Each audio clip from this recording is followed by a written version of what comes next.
ikokna khurumjari Kwakaitel 360 na ngasi live se mayamda kariguma khara share tawjarake haiduna lakjari bane aina hujik lai jari base Kanchipur dane Kanchipur gi MU first gate manakta som lai jare ko first gate to sida lai re aduga sigi hek manakta IPS school lai re sida aduga sigi mamangdana near dana Ishore school do lai re ko smaina haigat khraga asida Temple of Learning gi U-turn lobam do sida lai re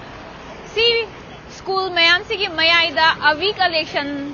store cosmetic store amang ngasi nauna hangdokcha bane ngasi je inaugurate tawjagre haibadi ayuk kida tawgre aduga hojikna ribbon cutting tawnabagi mayam se ngaiduna leire aduga ngasi akhoi gi Kwakaitel 360 na puduna lakjari ba live asigi lucky draw ma khoine hek thamjabada adu ma thamjari lucky draw asida khoina ngahangai di mi ani gumba hum gumba khak khalidana aduga ngasi gi lucky draw asina mi manga khanjaga dori bane aduga yamna special oiba gift ama thamjari ko si ai manung changa haijarake mathak ta leire ko sida avi collection location se MU gi first gate tagi bazarom haigat lakpagi da marak ta oiduni ko Temple of Learning school do adu yaudringai marak IPS school gi hek nakan aduga near da na sidana Ishore school leizare Ishore school gi near da IPS school gi na nakan da aduga MU chatpagi lambi do sida MU road ta oidone Kanchipur da mathakta kakhatlasi aduga kari kari tawribage habadu yengminawrasi mathakta dollan mathakta sumaina karaga leidoine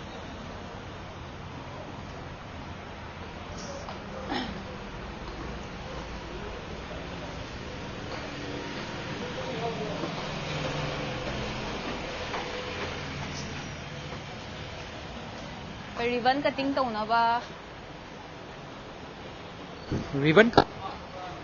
leire ko pagi AV collection pagi Kanchipur pagi IPS school manakta leiba adumba AV collection hojik ribbon cutting tawnaba ready leire adana mayam mafom asida kai pot fangi karamba discount kya abok discount piri hawdo mayam da khangan jara ke ningol chakau ko mai leine specialized gift haitare adagi Diwali oin haitare adum dongi near and dear ones the pinning ba pagi customized gifts so mafam sida tawe na takpi ko aduga avi collection dagi lupa lishing ama gi pot laibada sungsoi soidana free gift ama hapjagani free gift se isana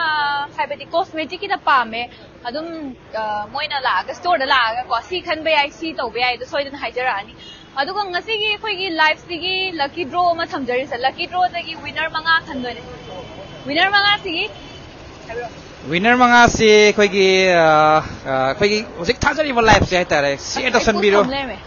aduga comment da haitare avi collection haina ibira mo doi taragati lucky winner manga khandoi ko lucky winner manga sida khoi gi avi collection gi site gi haitare khoi gi specialized gift haitare ko mafam sida gi khoi gi yam special oiba ki ba ma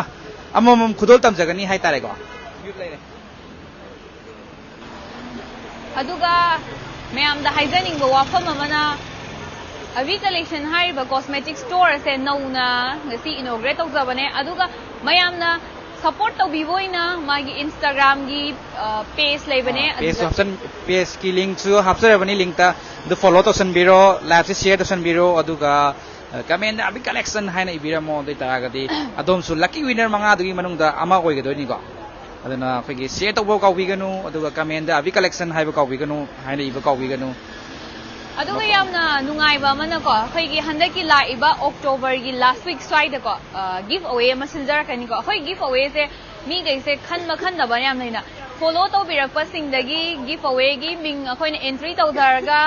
lucky draw ma tawdarkani sigi lucky draw se tawraga ni give away tawdene give away sigi yam special oi ba gift khara akhoi khando aga thamjarake aduga la iba khoi gi Diwali se kui dre ko Diwali gi oi ba gift hamper myam ma su customized store seman yare Diwali gi oina ta near and dear ones da khoi gi pinning ba khudol to meaning ba haitare khoi gi bouquet bo ro adagi specialized gift chocolate nuken hapsan dana adagi sweets hapsan dana haitare ko packing to ga fadana specialized oina sem ba ya gani ko mafam jida dum kana gumna specialized gift khoi gi near and dear ones da pinning ba laiga su khoi mafam sida laksan biro avi collection da adoga adom gi near and dear ones ki specialized gift to fadana CM ga pirani ko haitare adongi satisfaction level do yong na bhai tare ko mafam sida khoi gi specialized gift to semaga pirka doini aduna khoi gi hosik ribbon cutting tawdogi se kano gan tawre ko ready da lai re aduga khoi gi ngasi gi avi collection gi inaugurate tawbada mi kya ma lak piramaga poche myam am lebi gre aduga khoi gi da bel kim myam na bestlin haibado oh ben kim ha bestlin lak da lai kim jo video nam ga mai video ngale thadorani no ta nang video ngale thador to ngale ye ai video di nam gre ado friend thadorani haida du lak piyo post share tawsan ba ma di follow tawsan bira mo na da bestlin gi site gi raibyo Bentley mai mri ko post keno je video je ma'am yeng video jing like to we mo page se every collection ana lejabane IG da ju ado ko video ji yeng ga lakwa customer jing na hen khudom cha pi ga ni ma'am aduna ma'am so soidana follow tawsan bira da bestlin gi site gi se ma'am hai ra aduga lakwa ko Diwali ma di ngo cha ko bagi offer ma'am lejare hai ta ado Jason thoi da gift piro da Diwali ai wari ni ro ko mari mo pi ga ne kai no di mari ai gi isi ni no ko mari mo pe ka da manau ni da manau na su iche da gift be shi da rose ma'am lai re ama lesson bi ro ran Jason thoi da pi no ko ya pi ga ma'am so na kana ready lai re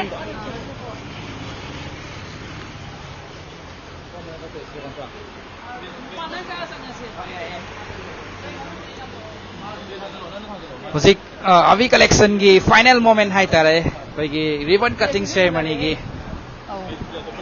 khoi gi matam do lai hosik avi collection grand opening gi khoi gi ribbon cutting ceremony lai yaure ko yang mina sim ya yare to or se dum to or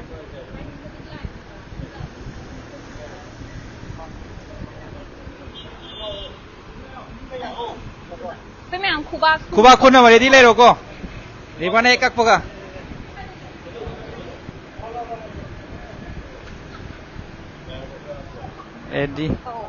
ready 1 2 3 yay bagi avi collection gi ate grand opening to music ribbon cutting to bolo ai ko Ma'am na su best wish pibira mo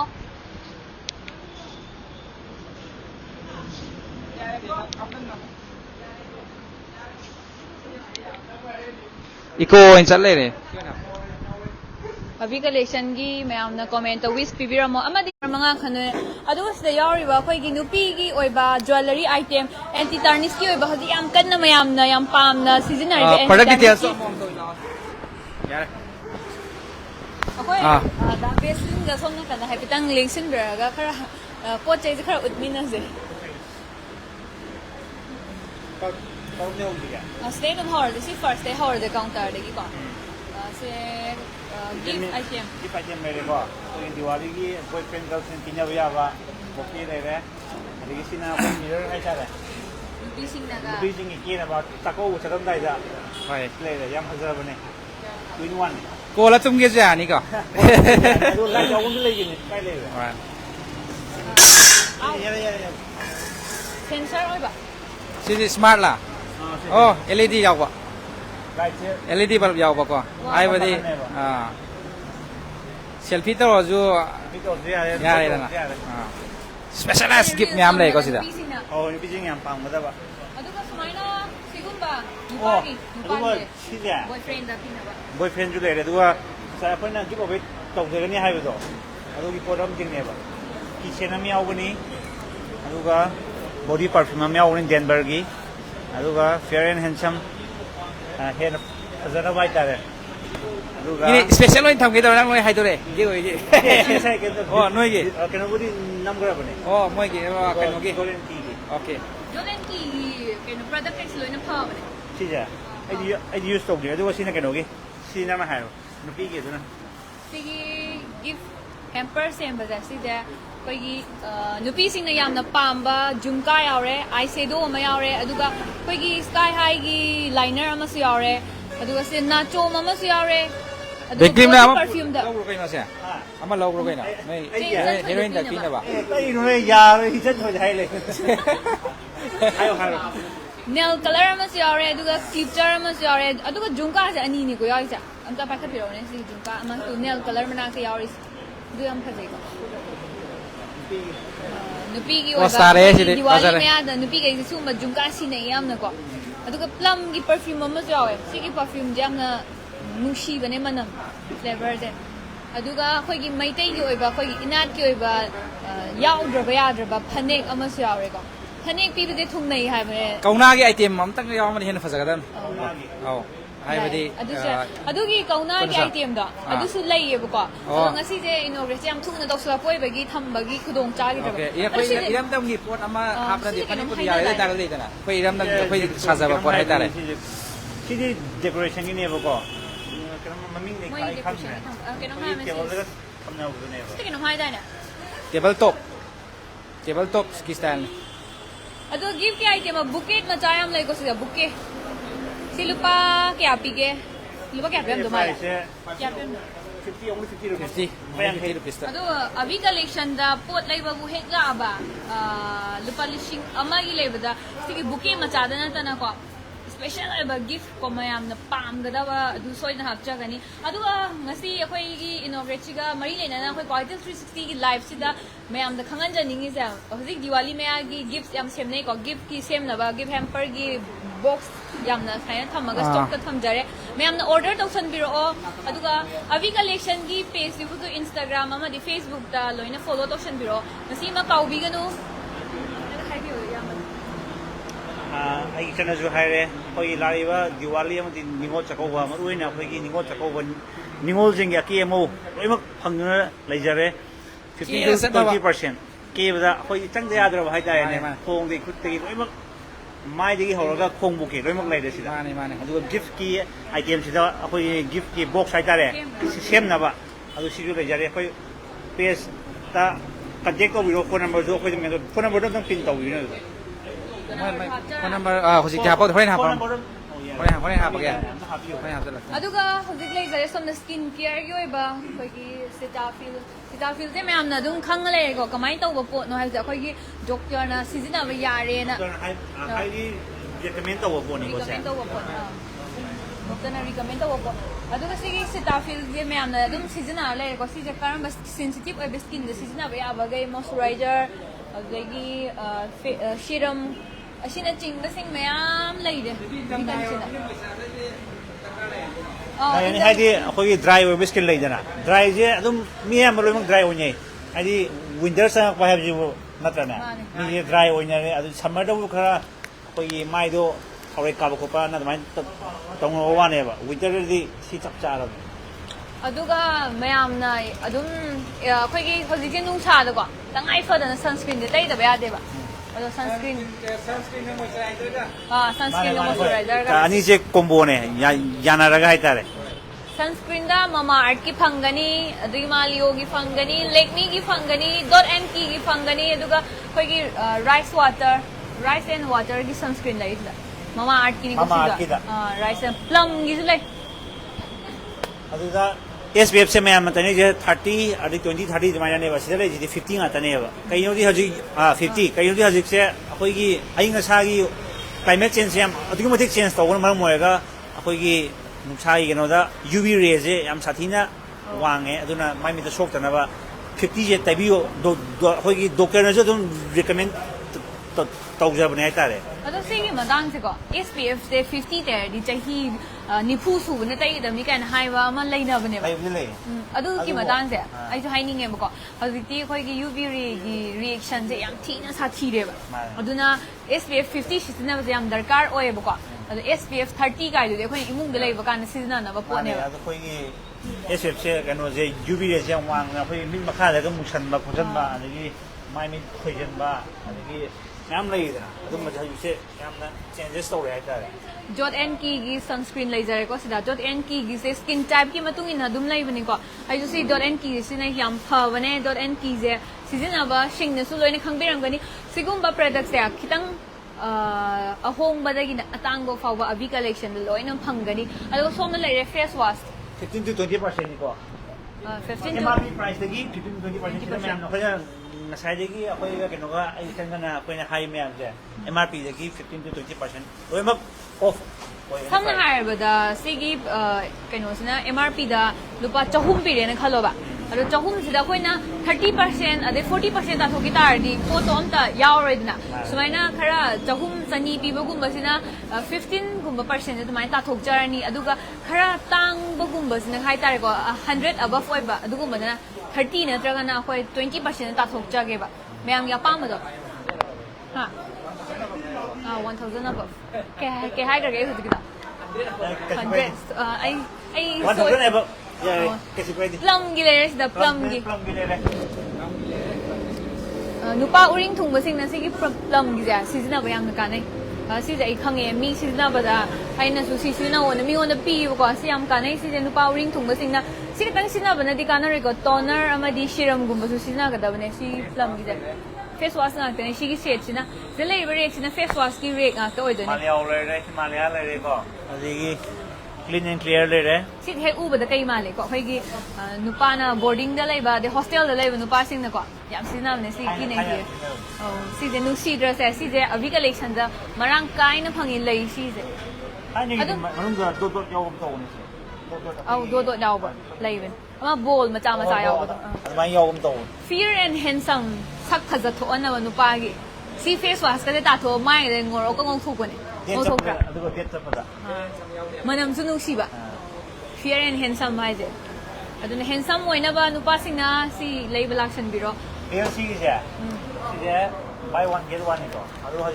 lambi de myam lai re real CC is yam phaban si yam phaja yam ti pha ba ne am tang use to yem bi lo si buy one get one ni je face wash ka ken hoga sunscreen ka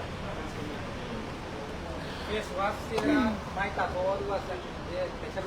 aduga mayamna hojik yam no na ko yam season ba maming yam chat minimalist ki oi ba product kai sulai ko minimalist ki ma khara lai minimalist yam pha ne minimalist ki shiram se tai bada khoi gi mai ga se na thok han ba ko week ama na dung khang mare si je khazana bu season abiradi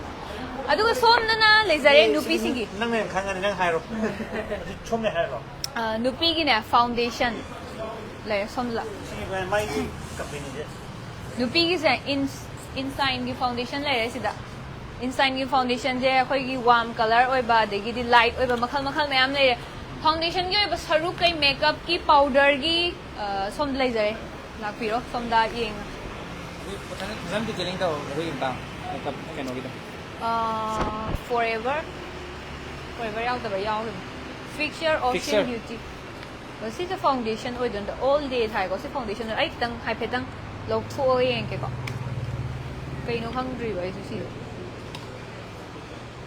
fixture hai za khoi gi makeup spray do ma ne ko si ja mane spray makeup tau roi kan da protection makeup setting miss ma ne ko si da khoi gi makeup loi kan da smai na kap na ba du ni ko kiss na kapsan mo da fixture makeup mang da na ba hai tar adu gum ba sing khoi gi makeup artist sing na khoi gi kwa kai tel 360 na ngasi thazari ba live asibu yeng biraga di avi collection da makeup tau ba makeup artist sing yeng biraga di avi collection da la piro adu ga makeup artist sing gi oi ba damak ta su akhoi na gift hab ja gani ko makeup artist lakpiraga di yamna laimam khabane na khanje sungsoi soi dana lakpiyo aduga malio gi 7 in 1 season of sing malio da ngauza ba kangu su lai malio season ba nungai khang ba kangu sing na malio gi 7 in 1 adagi 8 in 1 abi collection da phangani aduga fit ki ga khoi gi fit me gi foundation ju abi collection da yawi ayambana product kai se yam bani na ko amamam details hai badu di yang pui doi ma le aduna powder se tong lao powder se Lakme ki powder yaw re adagi na mali hogi ne powder se som Mars ki ar ko Mars si na basi de makeup artist ne am shi na loose powder Mars ki loose powder ne aduga make ki sulai aduga primer yaw re forever 21 do ama yaw gi bane sida amte yang han gi dawan forever 21 ha bane sorry forever 52 gi sigi pro ultra definition liquid foundation sigi forever 52 da sigi the full coverage oiraga mai da khoi gi da kumba tar ho chapot ka law da adu gum sing do sigi forever 52 jam phajam ne shin na ba siam tang sijinar yeng bi adu masa gi MRP da gi khoi 20% na 15% ta jaga ni adu khoi foundation da concealer gi di asom da lai bane Sila kan lebra. aduga khoina foundation ja kaino taw doine foundation je tai bagan da primer yaw da ba ma ki shung ya de ko primer yaw da di adum musala kani ba primer se hana tai bi ra bagan da foundation je use to bi ba na tradi foundation da apha ba phana tai su phaza roi ba sisu makeup ki fixture like me is like nga sai gi khoi gi face mist to makeup mist hai ta adu du like aduga som da makeup khoi gi mars ki mascara le mars ki mascara do pa chot na ba ma'am le de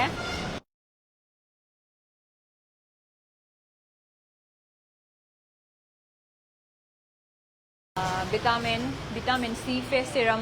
dermaco je sensitive oi ba mi sing na yam na shijin nai ko si ja sensitive oi ba sing gi dermaco season na ba sing na akhoi gi avi collection gi paste gi order taw bi ra so yare online da su yai ado pa magadi adum haibiro order tokshan biro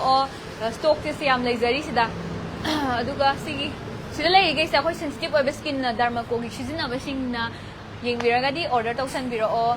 Marak thadna ma'am live se share to san biramo comment da avi collection hai nei biramo nungai ba ma haizara ki ko hauzik se winter change ko october loira aga november dagi pura winter changa aduni ko khoi khut sa wow ba khot ma'am la aduna sida lotion lai jare lotion je tai da ba sunga yadam ni ko lotion tai daga di hai na gasoline tai daga di kai bu do ado hauzik ti lotion gasoline tai us yaung na ni de ta ga ju lotion na yam ba tai na min hai ta lotion makan maka kaya gi lotion me am lai hai ta sida ko varieties me am si snail white si the miniam pam na bani ko adum order toksan biro adum online da khoina deliver tok jai adum order toksan biro aduga lotion je aina sai haije ba give away do koi give away sida lotion je half sira half poisira adu su comment da bibiro ne ibiro ne mayam na lotion je happening ai diam na maram di ko lotion je sin na da ba shu ai adram ne ba adan lotion je half sira half poisira have the comment da bibiro adu ai di lotion je hapchar ke aduga rice ki cost whitening moisturizer lotion rice ki khoi SPF yaw ba SPF 40 yaw ba lotion ni ko se sizu ha pa yai aduna myam na comment to biro aduga yam na Vaseline gi leire rice ki ba product khara ules law som da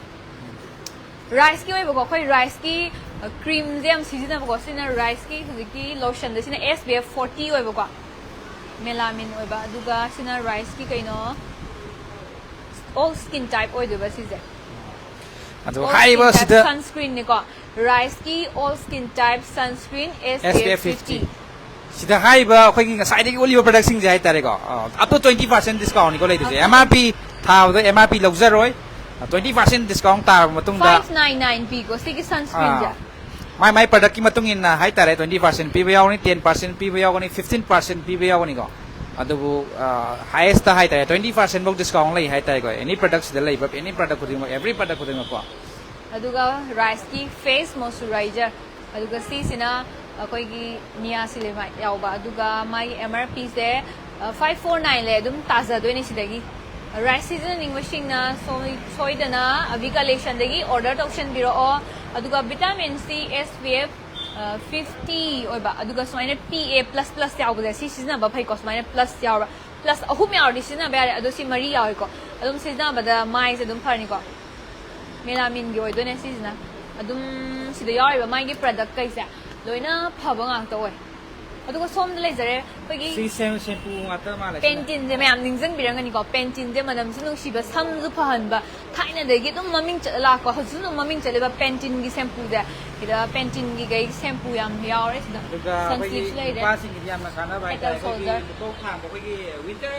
winter sanga amin hai te lupok thang ko me am le ani ko ado head and shoulder lay re head and shoulder ki shampoo yam pha ba ne hai ta re ko aduga si clinic plus lay re ningjang mom har ke ko clinic plus di dum clinic plus se sumaina bottle da lay ba si di khoi dukan macha macha gum ba di kya yonde ama parengi shampoo di olaga gari hek cham thok ko dom gari cham ba we si manam do gari cham mo gum ningjang ba hek clinic plus se lu ba ngai ba ne ko se sam ko mon mon la bai kam kan thori matam da sina ba shampoo ne si chamagi hai tare chambi oina aduga hair serum le ko hair serum the streaks lay aduga ngasai streaks kin ta ba minala isram abri collection si loina fangi gi pamba sister laksan biro hayeng mai heta laksan biro aduga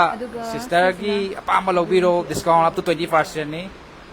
sigi toner si ai season army ko ai sana season army green tea gi alcohol free oiba toner khoi alcohol yawa toner de sinna ba nungai ta ba singna si plum gi green tea gi keno oiba se si sinna ba je si yam pha bani ko si ja plum gi oiba product lo yawa ko da vitamin C plum gi toner yawa ko si je glow boost thai do si soi dina phani plum gi product ke je phai khang ne ba ne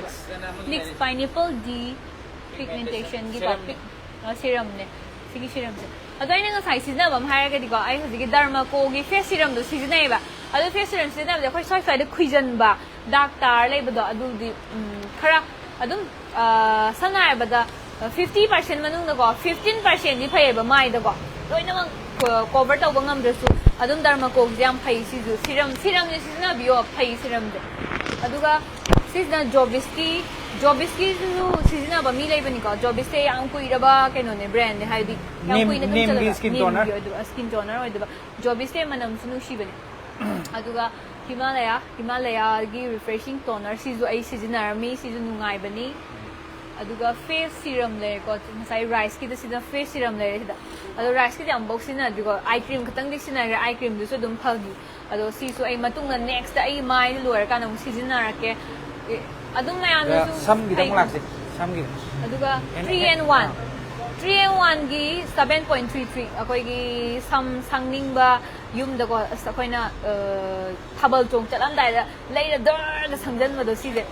yam phajam ne si ma chu je ko 3-in-1 gi samsung na ba color makhal phange aduga si 7.3 makhal su na mak le re hena su kai loi phange chu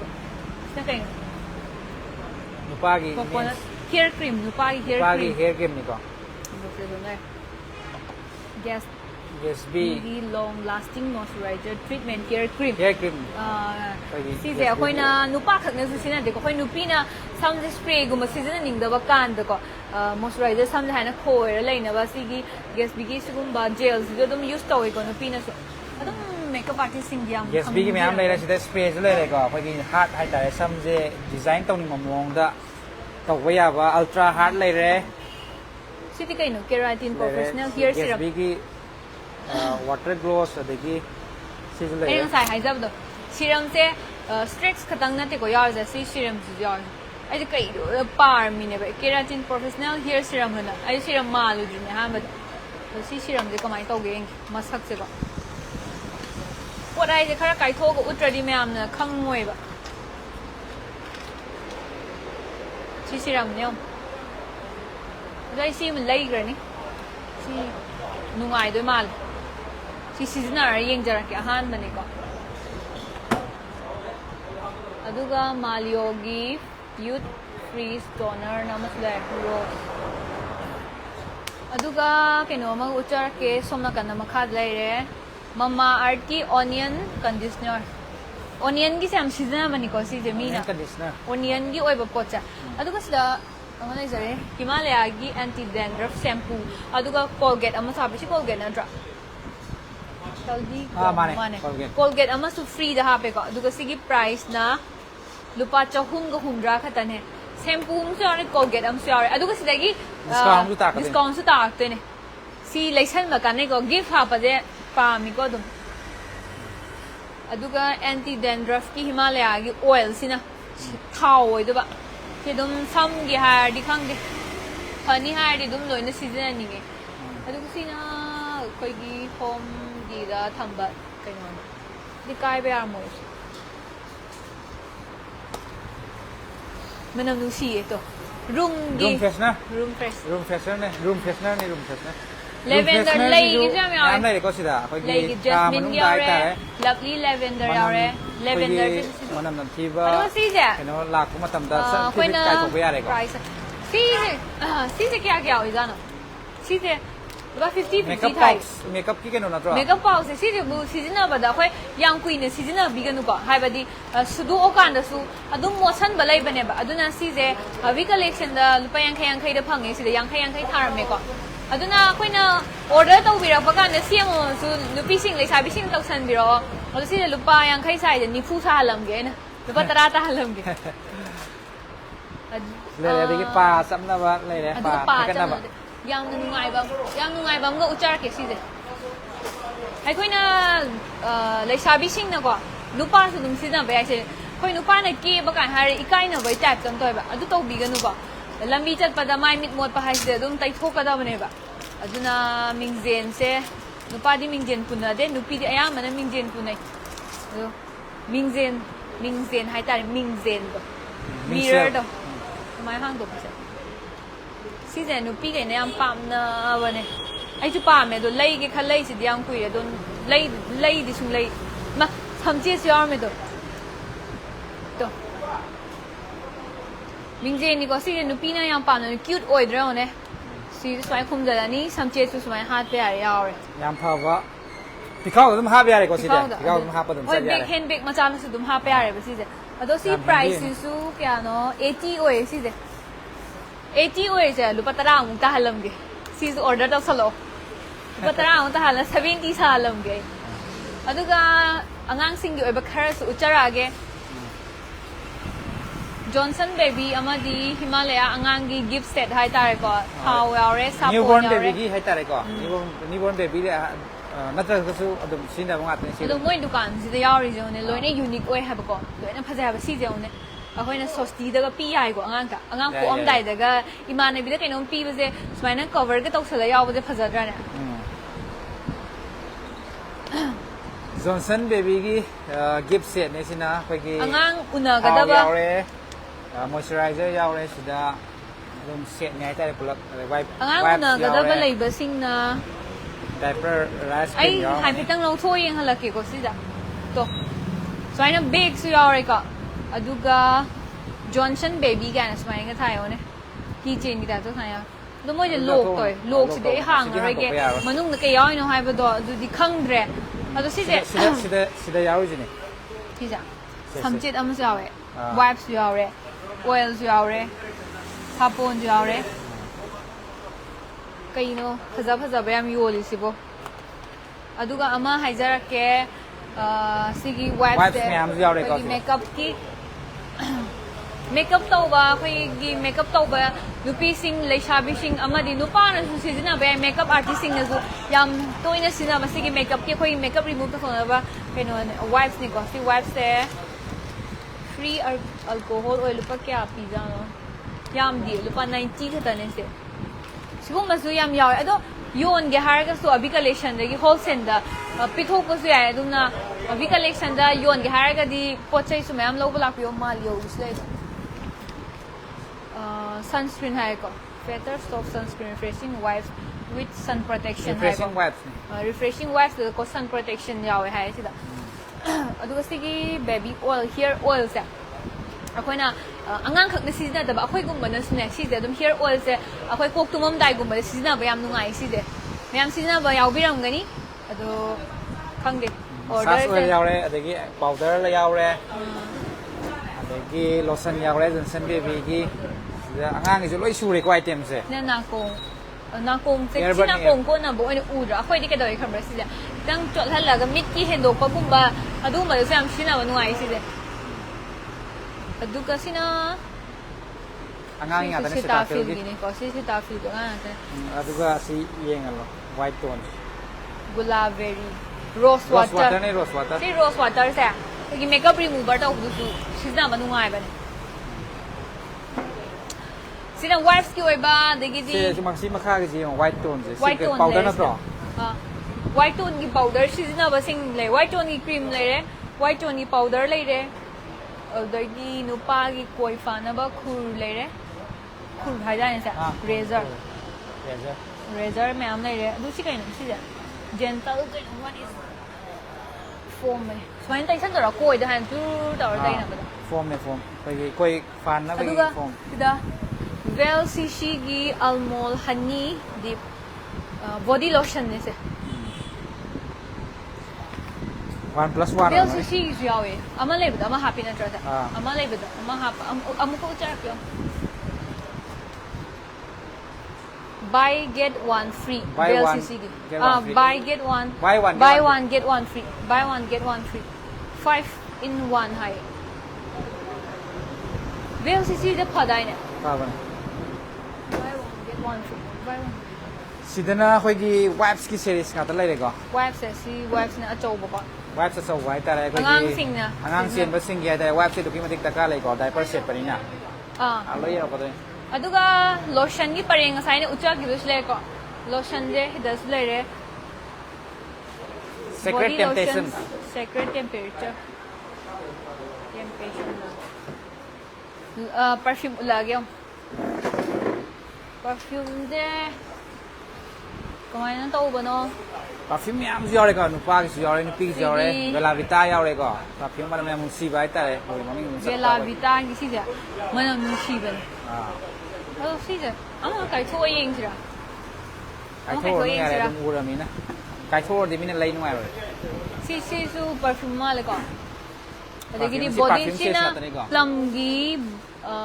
body love ꯍꯥꯏꯀꯣ body ꯂꯚꯤꯟ ꯍꯥꯏꯌꯦ ꯁꯤ perfume ꯑꯣꯏꯗꯣꯏꯅꯦꯀꯣ ꯚꯦꯅꯤꯂꯥꯒꯤ perfume ꯉꯥꯛꯇ ꯑꯣꯏꯗꯣꯏꯅꯦ ꯗꯦꯟꯚꯔꯒꯤ perfume ꯂꯩꯔꯦ ꯁꯤꯗ water ꯑꯩ ꯅꯨꯡꯁꯤꯕ perfume ꯑꯃ ꯍꯥꯏꯔꯛꯀꯦꯀꯣ ꯁꯤ ꯆꯥꯏꯕꯗ ꯅꯣꯏ ꯑꯦꯛꯁꯀꯗꯣ ꯅꯤꯡꯁꯤꯡꯅꯗ꯭ꯔꯣ ꯁꯤ ꯄꯔꯐ꯭ꯌꯨꯝꯁꯦ ꯅꯍꯥꯟꯋꯥꯏ ꯍꯧꯒꯠꯂꯛꯄꯗ ꯁꯤ ꯄꯔꯐ꯭ꯌꯨꯝꯁꯦ ꯌꯥꯝ ꯆꯠꯅꯕꯅꯦ ꯍꯧꯖꯤꯛꯇꯤ ꯃꯈꯜ ꯃꯈꯜ ꯐ꯭ꯂꯦꯚꯔꯁꯦ ꯃꯌꯥꯝ ꯊꯣꯛꯂꯛꯑꯦꯅ ꯑꯗꯣ ꯁꯤ ꯄꯔꯐ꯭ꯌꯨꯝꯁꯦ ꯃꯅꯝꯁꯨ ꯅꯨꯡꯁꯤꯕ ꯏꯪꯁꯨ ꯂꯥꯎꯕ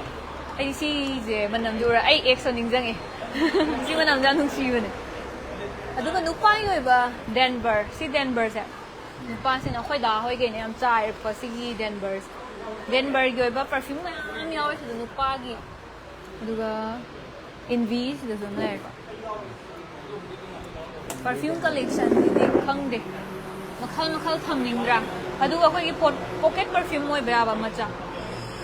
ꯄꯣꯀꯦꯠ ꯄꯔꯐ꯭ꯌꯨꯝ ꯂꯩꯕ ꯄꯣꯀꯦꯠ ꯄꯔꯐ꯭ꯌꯨꯝ ꯅꯨꯄꯥꯒꯤ ꯅꯨꯡꯁꯤꯕꯁꯦ ꯀꯔꯝꯕ ꯌꯥꯎꯒꯦ ꯑꯗꯣ ꯁꯨꯝꯕꯁꯦ ꯁꯨꯝꯕꯗꯨꯒ ꯏꯟꯚꯤꯁꯦ ꯆꯥꯏꯔꯛꯇꯕ꯭ꯔꯥ ꯁꯤꯖꯤꯟꯅꯔꯛꯇꯕ꯭ꯔꯥ ꯁꯤ ꯅꯨꯡꯁꯤꯕꯅꯦ ꯋꯥꯏꯠꯁꯦ ꯗꯦꯟꯚꯔꯒꯤ ꯐꯣꯔ ꯏꯟ ꯋꯥꯟꯗ ꯅꯨꯡꯁꯤꯕ ꯅꯨꯄꯤꯒꯤ ꯃꯅꯝ ꯃꯥꯟꯗꯕꯅꯦ ꯅꯨꯄꯤꯒꯤ ꯇꯥꯏꯞ ꯑꯣꯏꯕ ꯄꯥꯝꯕ ꯁꯤꯅ ꯃꯅꯝ ꯏꯪꯉꯦꯕ ꯅꯨꯄꯥꯒꯤ ꯌꯥꯛꯏꯗꯅ ꯌꯥꯛꯑꯦ ꯅꯨꯄꯥꯒꯤ ꯀꯔꯝꯕꯅꯣ 4-in-1 ꯗꯦꯟꯚꯔꯒꯤ ꯍꯥꯏꯁꯦ ꯑꯣ ꯑꯣ ꯁꯤ ꯗꯦꯟꯚꯔꯒꯤꯁꯦ ꯁꯤꯃ ꯀꯥꯏꯊꯣꯛꯑ ꯌꯦꯡꯁꯤꯔꯥ ꯏꯕꯥꯅꯤ ꯑꯅꯤ ꯌꯦꯟꯅꯔꯁꯦ ꯀꯥꯏꯊꯣꯛꯑꯣ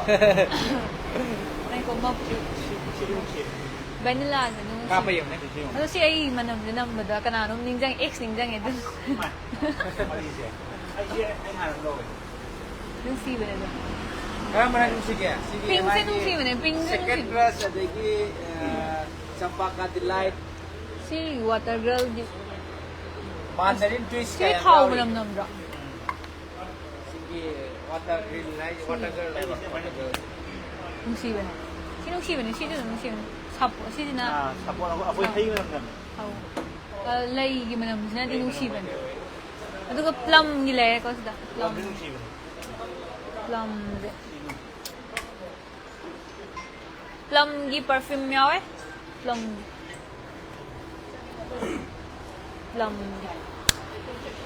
ꯄ꯭ꯂꯝꯒꯤ ꯌꯥꯝ ꯌꯥꯎꯋꯦꯀꯣ ꯁꯤꯗ ꯑꯗꯨꯒ ꯁ꯭ꯄ꯭ꯔꯦꯁꯦ ꯁꯨꯃꯥꯏꯅ ꯖꯔ ꯆꯥꯏꯗꯅꯦ ꯆꯠꯂꯝꯗꯥꯏꯗ ꯁꯤꯠ ꯀꯥꯏ ꯋꯥꯏꯜꯁꯇꯣꯟꯁꯨ ꯌꯥꯎꯔꯦꯀꯣ ꯁꯤ ꯃꯅꯝꯁꯤꯗ ꯍꯥꯏ ꯀꯩ ꯍꯥꯏꯅꯤ ꯁꯤꯕꯣ ꯊꯟꯗꯔ ꯍꯥꯔꯠ ꯔꯤꯌꯥ ꯀꯧꯕ ꯃꯤꯅ ꯄꯤꯔꯛꯄꯒ ꯃꯥꯟꯕ ꯁꯤꯁꯨ ꯀꯩꯅꯣ ꯇꯧꯋꯦ ꯋꯥꯏꯜꯁꯇꯣꯟ ꯅꯨꯄꯥꯗꯤ ꯁꯨꯝꯕ ꯆꯥꯔꯒꯅ ꯄꯛꯆꯩꯗ ꯋꯥꯏꯜꯁꯇꯣꯟ ꯋꯥꯏꯜꯁꯇꯣꯟꯁꯦ ꯅꯨꯡꯁꯤꯕꯅꯦ ꯑꯩ ꯉꯁꯤ ꯁꯤꯁꯦ ꯑꯩꯈꯣꯏꯒꯤ ꯗꯥ ꯕ꯭ꯂꯦꯁꯤꯡꯒꯤ ꯒꯤꯐ ꯑꯃ ꯇꯧꯖꯔꯒꯦ ꯀꯥ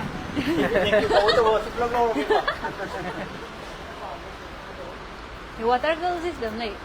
water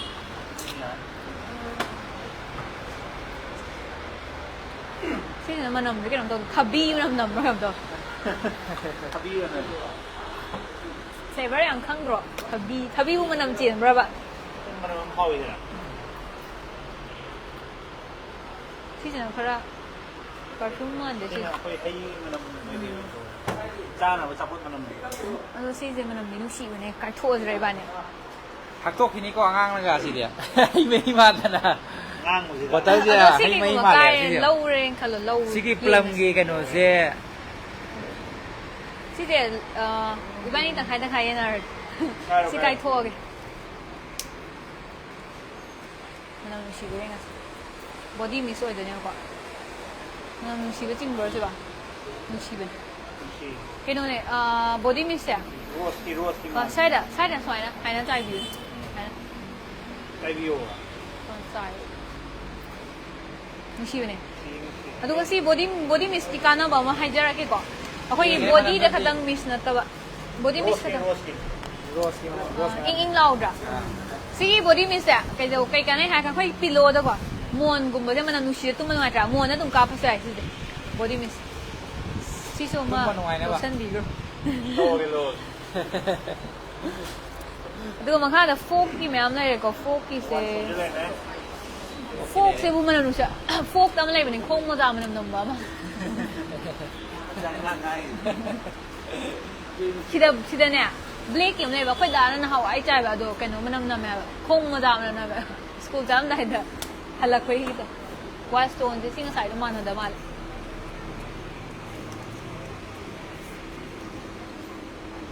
X 이거되네. X 야우가마. X 좀 쳤더래도 무지간 쳤더라 한데.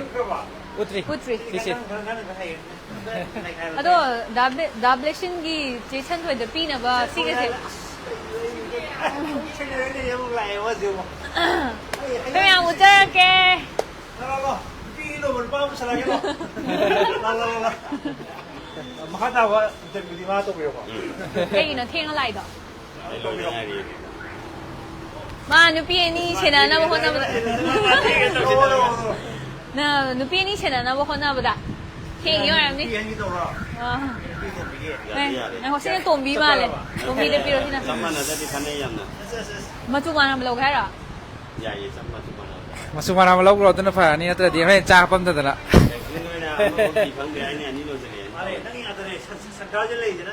완전 토일레이드 DJ 센터 누피싱이 다막다 레이저에 거기 아이라스타 시 아이라스에 파자버네 콘탁가 떠라 파탁 떠라 시 하파제 아이시 얌 시즈나이 시 누아이버네 어두가 아이섀도우도 거기 마컬세 nude color ngaktasu oiba aduga si eyeshadow se ningol chakau meagi ningol singna leigada balagadi avi collection gi page da follow toshan birakpa amadi order toshan birok discount se adum pithok charanamne akhoi Up to 20% ni ko discount tau doi ja. On all items site tare sida yare ba items every item khudi makta hai tare ko. Up to 20%. aduga sida Adana ma'am avi collection da laksan biu. no sports strip sida No sport. no sport akhoi uring thum nate Nate blackhead na kaino gi ngani Money, white, rich, si pores le bagumba ring blackheads kumba lo thok na ba na ton da lei ba kai do adugi si lei ko ya si avi collection de am lei si order dum tok san biro o lak pa hoi kanchipur da lei do lak pa pharak ta ba sing na zu aduga lip gloss ama lipstick shung tai su ya ba lipstick lip gloss si de ai ma taste tawra ke ko ai sin je khara budi ngang ra bane ba do ngang halak ke ong ba kai ma chu khaloge yellow khalag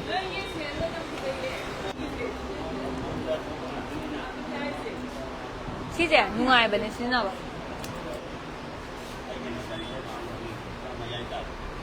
시 아이는 테스트 이게 아이는 호렌 로이 로우도니까 미 두칸에 망 톡पनहति 로우도니 시지 아두가 콜게트 로이니 아워스 콜게트 ले सपोन ले रे 시 누가에 버는 신나봐 아두가 에쇼르기 사폰 ले कहीं मागी दुकान से तो शून्य भी out kaino gi type ne khoi gi departmental store company ko loin su bai tare adai makeup ki se ulakhi ge ko lipstick je yam kanna haibadi ngasi se inaugurate tawbagi marang tawbagi poche myam se som loi le display taw dri ko aro si na khoi gi matte ki oiba lipstick pedone ado smaina si kai ha jano khang sujin khra hapchara ko de muk para te ke tawe manung da to flower si flower kai haine flower ga smai yaw ido man sak flower design hai tare smaina lipstick makan me am lai ko sida lipstick ka gi mating lipstick makan me am lai diwali gift ko khujin semgan banu pi sing da makta boyfriend happy ko sida sida khujin ida ba yawre si sing ba ai ngon da am ta bibira di nuai ni da ai na leiza ba du di magun lai roi du ne mi ne pirak ko is tham jan ge ne ka in dau da da lo ya si de ngon da biro ai nu pi pi kon gi na han ti ko di kamai ta gi အဲ့ယူပြီးနေဗလိတပဲဟိုင်းနေတော့လေငါဟာလည်းနူပါအိုဂရီတူတယ်လာအိုဆိုင်တယ် che pi bang ngam ba mi to ko li lai se ve na အတူကစီဒလေးရယ် consider lấy chu này có lấy chu này လို့ရှိနေပါဦး consider ရှိ consider တဲ့ကိုက်ထုတ်ဆေးရတော့စီ consider တဲ့အခွင့် dark circle dark spot sẽ đó ဒါလည်း ai ne ka ni no hai ti ji bo ai ji bo ငါစီတဲ့ဒါလည်းတဲ့မပီရှင်နာဘဟနာဘဒထင်းလိုက် sa ko ma ya oi ba ni na pi ni lo ba ni na ko lai ba ja ma ki mu chen a mu chen ya de nu me de tum tai ha ba no ni khang de ba အဲ့တော့အဲ့ဒီအစီအဲ့ဒီကိုပေါ်ချက်ခဲ့လိုက်တော့ရတော့ နေစင်းနေဘောအောင်စုမိကြီးမကျလိုက်နေပါကြီးစီတိုင်းတော့ကော no ကဲထားလဲမရှင်းဒီအောင်စုပြီးတော့ဟုတ်စုပြီးအခုမဆောင်တော့မယ်ဟာဝဲတယ် စီလဘူဘူကြီးကနော် အဲဖဇိုင်ကြီးစီလော ဒီတင်ဒီခန့်လဘူဘူတဲ့ ခန့်ရ မိလို့ဒါဘုတ်ကြီးကနော် လဘူဘူကျကဲနိုးဝဲတိုင်းနေစီပါဒီပက်ကကျ surprise ဝဲနေတိုင်းနေဟာနေတယ်စီနာအချင်းကိုတော့ပါ လဘူဘူတဲ့ဘုတ်ကြီးစ ဟိုစီနေကြီးစီ ဒီတင် ဘက်ကွန်ပဒါဟာပါ ဘေကုမဟာအငန်းစင် စကူးချက်ပဒါရလို့ ဒီကြားယူနေထမတဲ့ အဒီဒီရိုင်းဟိုက်ဒီလိုစမ်းတာစီလေအိနေမှာဆန်ငါငီးစကူးစလီဘနေနဲ့ခါလို့ပါမနစုံနကန်တဲ့ဝေးမှမစုံဘူးဆလာကွာ အဲ့ဒါနဲ့ဒီပြည့်နေသူစုရမနေတော့ပိုက်လိုက်တယ်အောင်စုပြီးရုပ်တရားတယ်နေကော အဲ့နဲ့ခရငမ်မေ ငမ်နေရတယ် ဟိုင်ဘဂရအင်ဒရဒီ အနီတို့နမ်မစတဲ့နေမနော် အတော့ခရင်ယုံကြီးလက်ဆန်း ချင်း တဲ့ မွေးဟုတ်ကြီးဒီလေဒီနေ့ကခဏတော့မမန်ဒီမနာရဲအဒုံဘရာဇီးဆက်သူဆက် quality ကြီးမနာရဲရတယ် by to get 1 3ရကြရတယ် get 1ကျလာကတော့ဘယ်နေစီ get one အတူက body wash လေဆုံးလားစီစဉ်ကိုင်းအဗာကာတိုဒီ hand cream နဲ့ ရမယ်ဟဲ့ရှိတယ် အခွင့်ဝင်ရနေ hand cream ရမယ်ရှိတယ် hand cream ยามတော့ခွေ bake တဟာပပိခောက်တာ အဲ့ဒီစပ်စားတယ်အဟုတ်နေမာကျလောက်ဆက်လက်နေနာ ไม่นั่นต้องตัวไอ้งานที่ฝั่งนู้นมา ဖန်ကနေနိုင်ဒီလိုက်တယ် လိုက်ရတူဒီ permanent အာ နေ ကေတန်ထွေလဲ ဝယ်ဝယ်ခေဝါရီကဲအခုအပြီးကလေးစင်ကြီး post challenge ဇာဝင်အဲ့ဒီ PTV ဝိုင်းချတာပဲဒီတော့ကို focus လုပ်ကြည့်ကဲပြီးကြည့်ပါ ကျောက်ကလုခုံသွင်းတော့ ဟောဟော မိုင်းလုခုံကေပန်းစီအခွဲ မမန်ကြိုက်ထားကြ စီလဲစင်းတော့မမလကိုက်ထားကေစီကြ ဟာပတိစီဒတိကဲနော်အဆုရှိမှန်ပြပါလေ ဖေယစီကိုက်တထားကေ box စိကိုက်ရပနေအတော့ box စိကိုက်ရပမမန်ထားတယ်ဘစင်းကြအဝီ collection ဒလာက pot ပူလိုက်ရပါအတော့isa na pa ma price ပြီးရပူပြီးကြပဲအနေ ခိန်တော့ I want get one today is the hand wash to I want get one မမန်ထားတော့ oh မမန်ထားတော့ပိုစေ အရှာနာအပမ pa lay ra ahan bla pa customer da ကဲနော်တလေဟုတ်ကနေနန်ပိုလစ်လက်ကဲနော်တဟိုးမတဲ့ကလည်းကချီပူလို့ပါဆောင်ကန်တော့ ไปสิเลยสิเลย အေးစိကနော်အခရဟုံပဲအစမနေစီရရဟို up to 20% 15 to 20% 20%da mo MRP price 20%လူပစံပြီးတော့စီကြောက်လောက်ထလာပါ ဟုတ်အဲ့ဒါဒီနေ့စားကိုစားကြတော့ Okay. See the high is it's my moment how the pose a hand of customer that any single report I can นั่งตั้งนั่งตั้ง nangi tang ni adu khang de nang nga man bam la su dum pi de I don't know my am like lo I don't see the high in your bro yaw e la dum lai han de ki october tha si October tha ji ke as lo ya ni ti ki la hai bam lai bras kar lai ma kar lai moment tha dum ma de si ma tha phasa ya myaw e to su ba single oi ba nupi aki wi singi yam lai re nail police tu ma kha lai re si da ga nu pa khoi ne la ga lai gi bi ya ye ba kwa adu ga si dai da ga ကဲကွန်ပါအိုင်နူပီဇေကလပ်ကလာပေါ်လိုက်ပြီးကဆက်လို့ရပါပစာခောက်တည်က 누비만 돈들 나래 난 자체로 좋아 하이버 뭐 야래 아주 아이는 띵에 비카우 띵에 누가도 하이버디 아우 늘 밤에 아이디 달려나 하이버 각 레이드네 난 하이버 인도네 아이도 가시고 아이 정모지게 놈 떠리 하는데 무슨나 그나 옥토 살라모 나 타이마 보라게 아서다 하이라 뭐 파잖아 ngasi 한이라노 좀 레크세 한데디 영웅이 맨날 다음에 영웅이 왜 말이시나 뭐 aduga somna kanda leire ko clip phajaba au sigi series utri 기자 phajaro sida 너 진짜 뭐만 다디 mama 마이 레이지래는 거니 해 프라이스 mama se thar 50 50 amada 50 시파자예 보수 강동 말래 두가이베야 브로 yayi thugai be ai ngasai kai ngai lo yin 거기 아이나 델리데 레레바 클세 루파 삼다 클립 다리에 한다 아사 이네 와 호게 시네 kana kana de pitho khar ge ai ki 네 khak 와리 진리라 코 레레 키야 까오 하바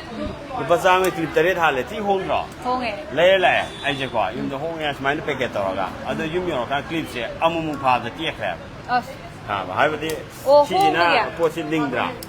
ado ling manyo 아도 링 스마일 링이더라 아도 허기기 지네냐 ai si ma kaya to 난 삼다 하프로 hapanan te masagi ni yam yam ba de 나때 나게 마이만 삼지 스마일 뽐부데 아이디 하파 누비가 저 지간데 누컴면 함내이더나 ai di hap te ai di masagi 야래 누바 라와이당 뭐 거주 직디 kai no si bu yong to 산창을 라야이 aduga lawai tang mo sam uppe ya bele ra ba nappa do 아도 아이는 옵타라가 라 오 loina mo chama nei hai aina kai mana die ai ha kyo mai si de suk tok tra si na cute oi dra ne ti sao ne ba si na di di yo ne ni them na ba ga ya do ne si na ne ko ida ke to song ne ya doi ne ai chao la ke nang gi na no pai gi na chao ba ga to Ay, lapta sale. labka ta sale vera ne cute oi ne si na si ne ma nang ji kit am thi oi de si yam ki chen ni ko si ja adu si Si na kaya ki chen ja si ki chen pa cha ma pi ki chen si ki hap na ba ke no ya we to o ma ni ta no sa na ko chi sa na ko to be si da si ma tha ko to ki chen je si ma ki mai ki dukan si da yaw ri ga si ai na pa ba nga sa ati si phai ya hai ba di pasam ma je adum ka so do sana pot ora ga so ko gi kitchen ma gun le hen ba do sana pot oi na ngang na si jina de ya ko aduga kai hani pot su dum ha pun ling nge ba pot su si da han ta lo ma ba si ni gi mang ga ko re mo CCTV de yang ga viral chala di e ba dai to sin na ma ga au ko ma halam me kai lai dim pu gre do adu da yum bo da pe tang tin mi ro na masak ti kano leifam ni uthok sa roi ge kai sana khang la pi ro kai rồi ke chen do ya da mai yan do ne pot su yang nge ba ko car de ga ha pa se ko gi gari da yan ba kan da kai hai ni gari car ma mang da sa ha pa se ya ko aduga gari gi kitchen oi re na khallo ba ko gi lum da ba do adu da chau bi chau le khau gum ba angang nu pi misa na di yam na si jena ga do ko ne bag hek u ba da pam ga da school bag ta jena ba si jam phaja bang le hi da toy ne set la ko de phaja do diwali ki gift ga ha pa phaja ro do sa phaja ni ko si gum ba ja ni adu si na de ka 70 80 ka ta ni ko si ja kerang di me ma chi rang de de yaw man hap chen gro do Tama. Ngari. lai pha di oh ka su gai de aduga clip kai se song ka dong la si hadik uttoi se kai le kitchen phajaba ulakyo la lo ya yong ne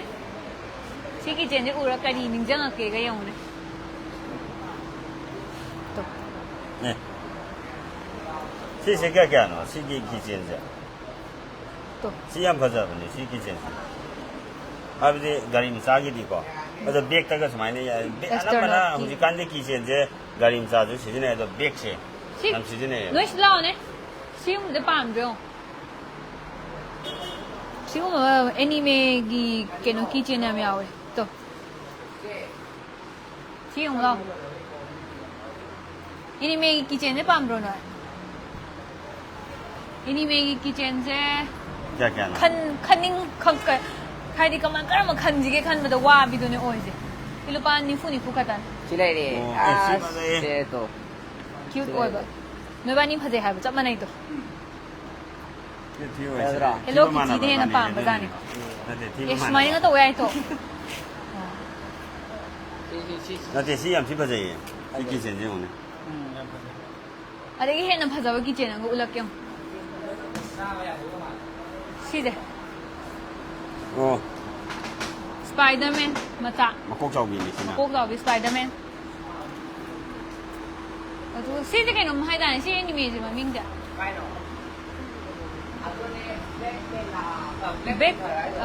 Aman black panther अदा सीजा सीना क्या ना seize ममन दिलोय माना ब्र मोसा अदुना खितंग हेन bro कहीं तो पत्तरा गुम हेलम तो बात yang kai gumba sina ni pupi radi tara mo heladi sina yang kai mo अदु एक साइड के तौर मने बकी चेन अमगा तू सी की चेन जे मोई की दुकान से याव की चेन से होने पोकेमॉन दी की चेन सी जे pertama सी का माइना लो थोक नहीं है बस माइना लो पे आएगा पारो बचामा ada ye अदुगा कपल की वे बकी chain oh ya ga yellow ga ti am sana ban जाने yellow free ka le la de lo ya na तू हेलो की चीगिंग साइड क्यूट वे oh सिगी की चेन जे कोई गिफ्ट हैम्पर सेमबदा दुम हापे याई को सिदा ऑर्डर तो सनबिरो कस्टमाइज तो बे शी पाम्बा सिंगना अदो कोई स्टोर दे योलिवा पोचे की अमम थागा चारके अदो दालोया गी अपाम्बा पोट अमा खनबिरो ने ai पिथो आगे ai kwai ma ro yeng tri yan bo ko se सी मिंग जेन ga देओ ने फजा देओ ने dia nu pa ko na di ka do ni makeup box ni na sina मान makeup box kai ni ko makeup box है कोई लुहोंग बदा ko pu bu do sina kya kya yo लुहोंग बदा मोई जे प्राइस दियो हम त थेलम दी तो dai de ko se lo ya da di ya de igala ji di si chaw ye kanam da ga chang ka dong man di si ga lu ma si bade ngam thoi kan haina dai si gum ji dum sina ba dum ya si fa ja dro yo ne koi de di si be ya ro da kan khu bi do si be ya si me ma si di si kuning do du da as bu do ki ko do ma ta ngai re ne si ma ko do si na gre ba zai yam na aduga koi hojikan hojikan yang sina ba hai tare ko anti tarnish ki na koi kok da bi machine ba do yin ji ne kai no anti tarnish ki ring ne ai si si ji du anti tarnish to ki si je inti ta ni ne ho ado fa ja ne ba si ba na moi si da 18 goal kind lai bane ko goal je khar yang khat ba lai bane ba adugi apam hai tare ko quality ki tang hengat pa handa ba lai si fa jai ko si anti tarnish ki ne anti tarnish ki je faza anti tarnish ba zai ye ai ko do che mo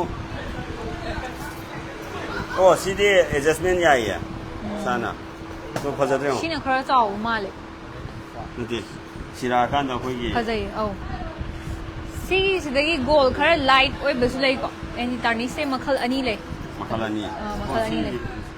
ani tarnish se makhal to si nagi makhal dina khara goal yam boy dune ba adu sina goal khara quality handa ba goal oi dune ba quality handa ba goal haraga hekta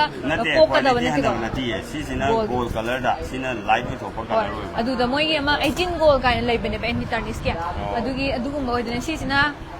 kaino gi set oi do ba khara adum mayam na chang ama da sina ba lupa chani gi kaino oi do ba sa ya nan ba yam nim na da lo ya si gi anti tarnish na ne khara ama chonga ga hen ba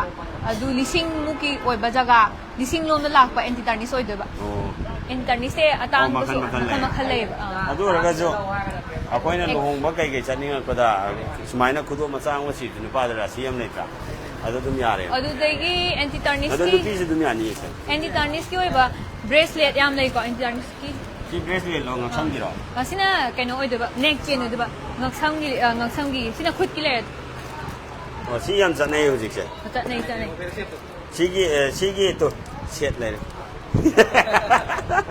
ꯑꯩ ꯁꯤꯁꯦ ꯍꯧꯖꯤꯛ ꯁꯤꯖꯟꯒꯦ ꯑꯅꯤꯒꯨꯝꯕꯒ ꯁꯤ ꯌꯥꯝ ꯁꯤ ꯌꯥꯕꯅꯤ ꯃꯈꯜ ꯃꯌꯥꯝ ꯂꯩꯔꯦ ꯁꯤꯅ ꯑꯦꯟꯇꯤ ꯇꯔꯅꯤꯁꯀꯤꯗꯣ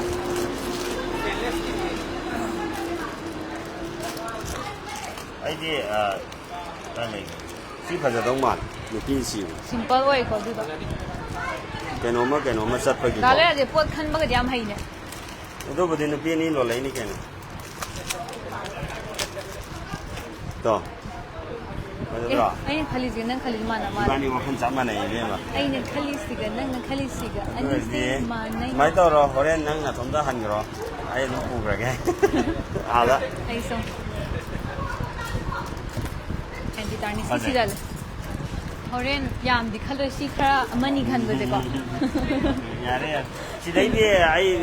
마나 칼링 거 칼라도 아이 겸 칸비데 하버디 시디 루파 리싱 아니 보라 너 땡게 레이야야 봐 마야 밤바 양 홍해 봐 보세 ꯀꯩꯅꯣ ꯃꯣꯏꯒꯤ ꯗꯨꯀꯥꯟꯁꯦ ꯉꯁꯤ ꯏꯅꯣꯚꯦꯁꯟ ꯇꯧꯊꯣꯛꯏꯁꯦ ꯑꯩꯈꯣꯏꯗ ꯈꯨꯗꯣꯡꯆꯥꯕ ꯌꯥꯝ ꯄꯤꯗ꯭ꯔꯣ ꯌꯥꯝ ꯄꯤꯔꯦ ꯑꯗꯣ ꯁꯤꯁꯦ ꯌꯦꯡꯉꯣꯅꯦ ꯑꯩꯈꯣꯏꯒꯤ ꯈꯔ ꯑꯗꯨꯝ ꯁꯤꯒꯨꯝꯕ ꯍꯥꯞꯅꯤꯡꯕ ꯀꯩꯅ ꯑꯗꯨꯝ ꯍꯥꯞꯄ ꯌꯥꯕꯗꯣ 어 맞다기더라 ꯀꯩꯅꯣꯝ ꯀꯧꯕꯅꯦ ꯁꯤꯗ ꯑꯩꯁꯨ ꯈꯪꯗꯦ 근데 주라디 거기 메이데기 게노 ꯕ꯭ꯔꯦꯁꯂꯦꯠꯅꯤꯀꯣ ꯁꯤꯗ ꯕ꯭ꯔꯦꯁꯂꯦꯠ 아이 좀 던지라 ꯁꯤ ꯐꯖꯩꯀꯣ ꯅꯨꯄꯤꯒꯤꯅꯦ. ꯅꯨꯄꯤꯒꯤꯅꯦ ꯑꯗꯨꯒ ꯅꯨꯄꯥꯒꯤ ꯁꯤꯕ ꯌꯥꯕ ꯂꯤꯛ ꯐꯖꯕ ꯌꯥꯝ ꯌꯥꯎꯕꯅꯦ ꯑꯦꯟꯇꯤ ꯇꯔꯅꯤꯁꯀꯤ ꯕ꯭ꯔꯦꯁꯂꯦꯠ 넥스 좀 버저이다 냠라 시레이네고 사나 시러거든요 따오로 뭐 다시 안 왔네 ꯑꯦ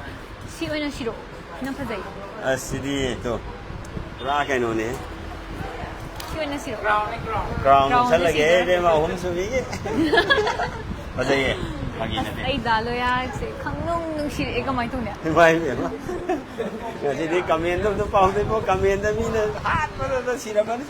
ꯑꯗꯨꯒ ꯑꯩꯈꯣꯏꯒꯤ ꯁ꯭ꯇꯤꯜꯒꯤ ꯑꯣꯏꯕꯀꯣ ꯁꯤꯒꯨꯝꯕꯁꯦ ꯕ꯭ꯔꯦꯁꯂꯦꯠꯁꯦ ꯀꯩꯅꯣ ꯑꯣꯏꯌꯦ ꯆꯅꯤꯗ ꯊꯥꯗꯣꯛꯀꯅꯤ ꯍꯥꯏꯕꯅꯦ ꯃꯣꯏꯅ ꯅꯠꯇꯦ ꯁꯤꯁꯤꯅ ꯑꯃꯁꯤꯅ ꯈꯨꯗꯣꯞꯀꯤꯅꯤ ꯍꯥꯏꯕꯅꯦ ꯑꯗꯨꯃꯥꯏꯅ ꯊꯥꯕꯅꯦ ꯁꯤ ꯕ꯭ꯔꯦꯁꯂꯦꯠꯁꯦ ꯑꯩꯈꯣꯏꯒꯤ 250ꯒ ꯁꯨꯃꯥꯏꯅ ꯌꯣꯟꯕꯅꯦꯕ ꯃꯣꯏ 200ꯗ ꯊꯥꯗꯣꯛꯀꯅꯤ ꯍꯥꯏꯕꯅꯦ 야 이게노 ꯑꯗꯣ 200ꯗꯩ ꯇꯥꯔꯛꯄꯁꯨ ꯌꯥꯏꯀꯣ 하이버디 뭐 ꯑꯣꯔꯗꯔꯒꯁꯦ 디스카운트 하면 되지 ꯗꯤꯁꯀꯥꯎꯟ ꯇꯧꯊꯣꯔꯛꯀꯅꯤ 이또 버저이 또 ꯑꯩꯗꯤ ꯑꯗꯨꯝ ꯁꯤꯖꯜꯂꯦ 그마이는 놓으시고 ꯀꯥꯏ ꯁꯤꯗꯕ 스프링가 야미하고 ꯌꯥꯕ꯭ꯔꯥ ꯌꯦꯡꯒꯦꯅꯦ 예 야로이 ꯌꯦꯡꯁꯦꯕ ꯑꯦ ꯌꯥꯗꯦ ꯅꯪꯉꯣꯟꯗ ꯌꯥꯅꯤ ꯅꯪꯗꯤ ꯕ꯭ꯔꯦꯁꯂꯦꯠ ꯉꯥꯛꯇ ꯉꯥꯏ ꯂꯩꯔꯝꯃꯦ ꯅꯪꯅ ꯈꯨꯠꯁꯤꯗꯤ ꯑꯩ ꯁꯤꯖꯜꯂꯦ ꯑꯩꯁꯨ ꯁꯤꯖꯜꯂꯦ ꯕ꯭ꯔꯦꯁꯂꯦꯠꯁꯦ 200ꯗ ꯊꯥꯗꯣꯛꯀꯅꯤ ꯍꯥꯏꯕꯅꯤꯀꯣ ꯁꯦ ꯐꯖꯗ꯭ꯔꯣ ꯁꯨꯃꯥꯏꯅ ꯍꯥ ꯑꯗꯨ ꯑꯦꯟꯇꯤ ꯇꯔꯅꯤꯁꯀꯤ ꯑꯣꯏꯕ ꯂꯩꯔꯦ ꯑꯗꯨꯒ ꯁꯤ ꯃꯈꯥꯗ ꯉꯁꯥꯏ ꯑꯁꯤꯗꯁꯨ ꯎꯠꯈꯤꯗ꯭ꯔꯦꯀꯣ ꯀ꯭ꯂꯤꯞ ꯑꯣꯏꯕ ꯀ꯭ꯌꯨꯠ ꯑꯣꯏꯕ ꯐꯖꯕ ꯌꯥꯝ ꯂꯩ ꯑꯗꯨ ꯀꯣꯄꯜꯒꯤꯁꯨ ꯂꯩꯔꯦ ꯁꯤꯗ ꯀꯣꯄꯜꯒꯤ ꯈꯨꯗꯣꯞ ꯑꯩꯈꯣꯏꯒꯤ ꯗꯤꯋꯥꯂꯤꯒꯤ ꯒꯤꯐ ꯍꯦꯝꯄꯔ ꯁꯦꯝꯃꯣ ꯍꯥꯏꯕꯗ ꯑꯁꯤꯗꯤ ꯐꯖꯔꯦꯍꯦ ꯐꯥꯒꯤ ꯅꯠꯇꯦ ꯁꯤꯗꯤ ꯇꯣ ꯑꯩꯅ ꯑꯃ ꯁꯤꯔꯅꯤ ꯅꯪꯅ ꯑꯃ ꯁꯤꯗꯣꯏꯅꯤ ꯍꯣꯏꯅꯦ ꯅꯠꯇꯦ ꯑꯁꯦꯡꯕ ꯐꯥꯒꯤ ꯅꯠꯇꯦ ꯐꯖꯩꯅꯦ ꯌꯦꯡꯉꯨꯅꯦ ꯅꯈꯣꯏ ꯎꯠꯂꯛꯀꯦ ꯌꯦꯡꯉꯨ ꯇꯨ 이번에 멈추어야지. ꯑꯁ ꯀꯩꯅꯣ ꯂꯧꯊꯣꯔꯛꯑꯣ ꯑꯩꯁꯨ ꯂꯧꯊꯣꯛꯈ꯭ꯔꯦ. ꯌꯦꯡꯉꯨꯅꯦ ꯅꯠꯇꯦ ꯐꯖꯗ꯭ꯔꯦ ꯑꯧ ꯌꯦꯡꯉꯣꯕ ꯐꯖꯩ. 또 아이 고치리 안 튀. 아이 고치리 안 튀. ꯑꯩꯁꯨ ꯌꯥꯝ ꯊꯤ. ꯀꯣꯄꯜꯒꯤꯅꯤꯀꯣ ꯀꯣꯄꯜꯒꯤ ring 그노제 양 파자예봐. ꯀꯣꯄꯜꯒꯤ rings ꯀꯣ ꯑꯗꯨ ꯀꯣꯄꯜꯒꯤ ringꯁꯦ ꯑꯕꯤ ꯀꯂꯦꯛꯁꯟꯗꯒꯤ ꯀꯩꯅꯣ ꯇꯧꯁ ꯑꯣꯔꯗꯔ ꯇꯧꯁꯟꯕꯤꯔꯛꯑꯣ ꯑꯗꯨꯒ ꯒꯤꯐ ꯍꯦꯝꯄꯔ ꯁꯦꯝꯕꯒꯤ ꯑꯩꯈꯣꯏꯅ ꯉꯁꯥꯏ ꯍꯥꯏꯖꯕꯗꯣ ꯗꯤꯋꯥꯂꯤꯒꯤ ꯑꯣꯏꯅꯁꯨ ꯁꯤꯗꯒꯤ ꯈꯨꯗꯣꯡꯆꯥꯕ ꯂꯩꯖꯔꯤ ꯑꯗꯨꯅ ꯑꯗꯨꯝ ꯚꯤꯗꯤꯑꯣꯗ ꯍꯣꯔꯦꯟ ꯊꯥꯒꯠꯆꯔꯛꯑꯒꯦꯕꯀꯣ ꯁꯤꯒꯨꯝꯕ ꯃꯆꯥ ꯃꯆꯥ ꯃꯌꯥꯝꯁꯦ ꯐꯖꯩ ꯑꯗꯨ ꯁ꯭ꯇꯤꯜꯒꯤꯁꯨ ꯌꯥꯎꯋꯦꯀꯣ ꯁꯤꯗ 어. ꯒꯣꯜ ꯀꯂꯔ 골 ꯈꯛꯇꯪ 컬러 ꯅꯠꯇꯕ 나타봐 스틸도 야와. 미제 스틸도 좀 수금 스틸도 좀 빰바 ꯄꯥꯝꯕ 레고. ꯂꯩ. 시브 간도 좀 파자이네요. ꯐꯖꯗꯣꯏꯅꯦ ꯁ꯭ꯇꯤꯜꯒꯤꯁꯨ ꯁꯤꯗꯒꯤ ꯂꯣꯏꯅ ꯁꯦꯠ ꯁꯥꯔ ꯈꯜꯂꯦ lumjanbayne lain mangan thodi mai magul lam lakani koina mirum jabayne makeup ꯕꯣꯛꯁꯅꯦ ꯑꯩꯈꯣꯏ ꯂꯨꯍꯣꯡꯕꯗ ꯍꯧꯖꯤꯛ ꯂꯨꯍꯣꯡ ꯄꯟꯊꯥꯁꯨ ꯌꯧꯔꯛꯑꯦꯀꯣ ꯁꯤ ꯃꯦꯀꯞ ꯕꯣꯛꯁꯁꯦ ꯁ꯭ꯋꯥꯏꯗ ꯑꯅꯛꯄꯗ ꯂꯩꯕ ꯍꯥꯏꯇꯥꯔꯦ ꯅꯠꯇ꯭ꯔꯁꯨ ꯑꯔꯥꯞꯄꯗ ꯂꯩꯕ ꯑꯅꯛꯄꯗ ꯂꯩꯕ ꯑꯕꯤ ꯀꯂꯦꯛꯁꯟꯗ ꯑꯣꯟꯂꯥꯏꯟꯗ ꯕꯨꯛ ꯇꯧꯁꯟꯕꯤꯔꯛꯑꯣ ꯃꯦꯀꯞꯁꯦ ꯂꯨꯍꯣꯡꯕꯒꯤ ꯐꯖꯩꯀꯣ ꯁꯤꯁꯦ ꯑꯩꯈꯣꯏꯅ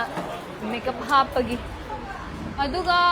ꯍꯧꯖꯤꯛ ꯂꯥꯛꯆꯒꯗꯧꯔꯤꯕꯁꯤꯅ ꯉꯁꯥꯏꯒꯤ ꯀꯤꯆꯦꯟ ꯃꯌꯥꯝ ꯑꯩꯅ ꯍꯥꯏꯕꯗꯣ ꯁꯤꯁꯦ ꯃꯊꯛꯇ ꯊꯥꯡꯒꯠꯂꯛꯀꯦ ꯁꯤ ꯈꯟꯗꯦ ꯑꯁꯤꯗꯤ ꯑꯝꯇ ꯂꯣꯟꯈꯠꯃꯤꯟꯅꯧ ꯁꯤꯗ ꯊꯝꯒꯦ ꯄꯥꯈꯣꯡꯒ ꯁꯤꯖꯤꯜꯂꯦꯕꯦꯔꯥꯅꯤ ꯃꯣꯏ ꯀꯤꯆꯦꯟꯁꯦ ꯑꯃꯨꯛ ꯄꯣꯂꯥꯡꯗꯩꯅꯦ ꯈꯟꯗꯣꯏꯁꯦ ꯐ꯭ꯔꯤ ꯒꯤꯐꯁꯦ ꯁꯤ ꯀꯤꯆꯦꯟ ꯑꯇꯥꯡꯕꯁꯤꯁꯨ ꯍꯥꯞꯇꯣꯛꯀꯦꯀꯣ ꯈꯜꯂꯁꯦ ꯁꯤꯗꯒꯤ ꯀꯔꯝꯕ ꯄꯥꯝꯃꯤ ꯈꯜꯂꯣꯅꯦ ꯗꯥꯎꯔ ꯑꯁ ꯔꯣꯅꯥꯜꯗꯣ ꯅꯠꯇ꯭ꯔꯣ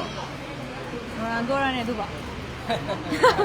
ꯃꯥꯅꯦ ꯁꯤ ꯔꯣꯅꯥꯜꯗꯣꯁꯤꯗꯤ ꯃꯥꯅꯦ ꯑꯩꯈꯣꯏ ꯃꯦꯁꯤꯅ ꯐꯖꯕ ꯍꯦꯜꯂꯤꯀꯣ ꯅꯠꯇꯦ ꯁꯤ ꯔꯣꯅꯥꯜꯗꯣꯁꯤꯗꯤ ꯂꯣꯏꯔꯦ ꯁꯤ ꯔꯣꯅꯥꯜꯗꯣꯁꯦ ꯂꯣꯌꯥ ꯀꯨꯆꯨ ꯂꯥꯛꯀꯗꯧꯔꯦ ꯃꯦꯁꯤ ꯂꯩꯔꯦ ꯁꯤꯗ ꯃꯦꯁꯤꯗꯤ ꯐꯖꯩꯌꯦ ꯀꯥꯔꯇꯨꯟꯅꯦ ꯅꯨꯡꯁꯤꯕꯅꯤꯗ ꯁꯤꯒꯨꯝꯕ ꯀꯤꯆꯦꯟꯁꯦ ꯄꯣꯀꯤꯃꯣꯟ ꯁꯤꯒꯁꯤ ꯑꯗꯨꯝ ꯐꯖꯩꯌꯦꯕ ꯑꯗꯨꯅ ꯗꯥꯏꯒꯔ ꯐꯣꯟꯁꯤ ꯀꯩꯅꯣ ꯃꯥꯒꯤ ꯀꯤꯆꯦꯟ ꯃꯌꯥꯝꯁꯦ ꯁꯨꯃꯥꯏꯅꯒ ꯃꯌꯥꯝꯗ ꯈꯜꯍꯟꯗꯣꯏꯅꯦ ꯌꯦꯡꯉꯣ ꯐꯖꯩꯌꯦ ꯁꯤꯁꯨ ꯐꯖꯗ꯭ꯔꯥ ꯅꯨꯄꯤꯅ ꯄꯥꯏꯒꯦꯁꯨ ꯌꯥꯔꯦ ꯅꯨꯄꯥꯅ ꯄꯥꯏꯕꯩꯁꯨ ꯌꯥꯔꯦ ꯀꯤꯆꯦꯟꯁꯦ ꯍꯥꯏꯕꯗꯤ ꯅꯨꯄꯤꯅ ꯑꯃꯨꯛ ꯁꯤꯒꯨꯝꯕꯁꯦ ꯑꯃꯨꯛ ꯄꯥꯝꯗꯦꯕ ꯅꯨꯄꯤ ꯃꯆꯥꯅ ꯑꯃꯨꯛ ꯁꯤꯒꯨꯝꯕꯁꯤꯅꯦꯕ ꯑꯃꯨꯛ ꯄꯥꯝꯃꯛꯀꯗꯣꯏꯁꯦ ꯇꯣ ꯅꯥꯔꯨꯇꯣꯁꯨ ꯂꯩꯔꯦ